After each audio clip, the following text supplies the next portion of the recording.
വടകരയിൽ നിക്ഷേപ തുക തിരികെ ലഭിക്കാത്തതിനെ തുടർന്ന് വയോധികൻ ആത്മഹത്യ ചെയ്ത സംഭവവുമായി ബന്ധപ്പെട്ട് അന്വേഷണം തുടരുന്നു. മുനിസിപ്പൽ പാർക്കിന് സമീപമുള്ള സൊസൈറ്റിയിലാണ് വയോധികൻ പണം നിക്ഷേപിച്ചത്. ഈ ഒരു ഓഫീസിൽ ക്രൈംബ്രാഞ്ച് സംഘം പരിശോധന നടത്തി. പരിശോധന നടക്കുന്നതിൻ്റെ ദൃശ്യങ്ങളാണ് കണ്ടുകൊണ്ടിരിക്കുന്നത്. കടത്തനാട് ലേബർ കോൺട്രാക്ട് കോപ്പറേറ്റീവ് സൊസൈറ്റിയിലാണ് ക്രൈംബ്രാഞ്ചിൻ്റെ പരിശോധന.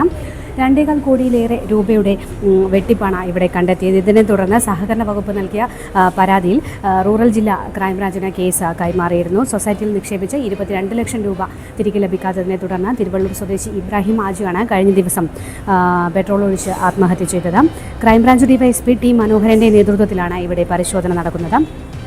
3.5 കോടിയിലേറെ രൂപയാണ് വിവിധ നിക്ഷേപകർക്ക് ഈ ഒരു സൊസൈറ്റിയിൽ നിന്ന് ലഭിക്കാനുള്ളത്. സംഭവത്തിൽ വിവിധ സംഘടനകളുടെ പ്രതിഷേധമുണ്ട്. അന്വേഷണം തുടരുകയാണ്. ക്രൈംബ്രാഞ്ച് പരിശോധനയുടെ ദൃശ്യങ്ങളിലേക്ക്.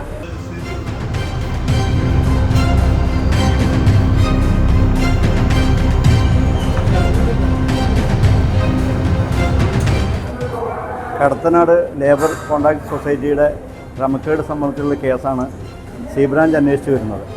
ഇത് സംബന്ധിച്ച് 3 കേസുകളാണ് ഇപ്പോൾ അന്വേഷണാവസ്ഥയിലുള്ളത്.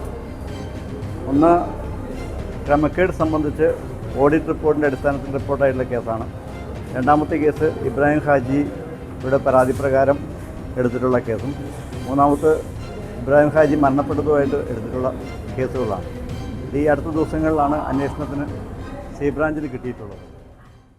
ഇതുപോലെ നല്ല സുന്ദരിയായിരിക്കണം. അപ്പോ കല്യാണ പെണ്ണോ? അത് ചിറ്റപ്പന്റെ ഇഷ്ടം. ഇത് മതിയോ? ചിറ്റപ്പ. പാർക്കോ ഗോൾഡൻ ഡയമണ്ട്സ്.